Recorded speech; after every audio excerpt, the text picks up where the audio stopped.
So mga idol, walang palya at walang tigil sa pag-iensayo ngayon ang ating pambato at kababayan na si Casimero Cuadro Alas para sa nalalapit na laban niya dito sa Mexicanong boksingero na si Luis Nery.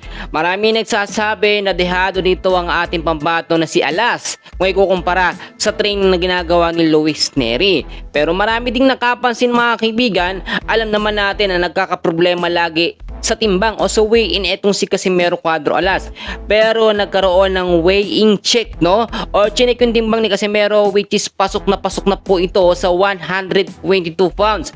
Samantalang marami ding nakapansin sa mga training na ginagawa po ni Luis Nery na ito nga daw po si Luis Nery ay hindi pa nakukuha ang sapat na timbang para sa nalalapit na laban nila ni Casimero Cuadro Alas sa April 18, 2026 na gaganapin po sa Kyrgyzstan. So itong titulo na paglalaban nila mga kaibigan, mga idol, WBO Global Super Bantamweight title.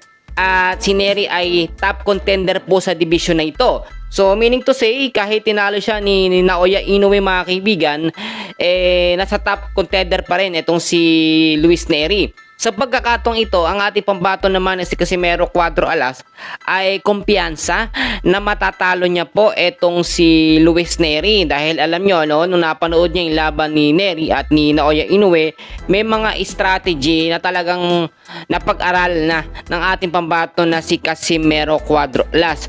At kung mapapansin nyo mga kaibigan, ngayon, hindi lang basta-basta training, no, or pag-ensayo ang ginagawa nitong si Casimero Cuadro Alas. Matinding ensayo po talaga ang kanyang ginagawa, no? Sa huling pagkatala po, etong si Casimero Cuadro Alas, no, ay meron pong 35 wins, meron pong 5 talo at may isang draw. 24 KO po doon sa 35 wins niya. Samantalang eto namang si Luis Nery, ang record po niya ay merong 37 wins, may 2 talo at 28 po doon yung KOs. Kung mapapansin nyo mga kaibigan sa standing, medyo lamang po etong si Luis Nery. Pero syempre walang problema yan sa ating pambato na si Casimero Cuadro Alas. Alam nyo yung huling naging laban ni Alas na natalo si Casimero, hindi na yun mangyayari ngayon sa laban kontra kay Luis Nery. Bakit ko nasabi mga kaibigan? Kung makikita nyo sa Facebook page po ni Casimero, matinding training po, sparring ang kanyang ginagawa at halos araw-araw wala ko siyang sinasayang na pagkakataon at training, no? Kahit bugbog na ang katawan itong si Casimero Cuadro Alas.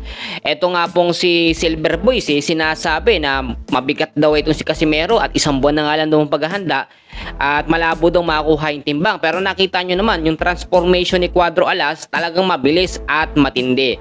So yung pagsuporta na gagawin natin, ibigay lahat natin kay Casimero dahil ang chance ang manalo ni Casimero Cuadro Alas ay nakadepende rin sa ating pagsuporta.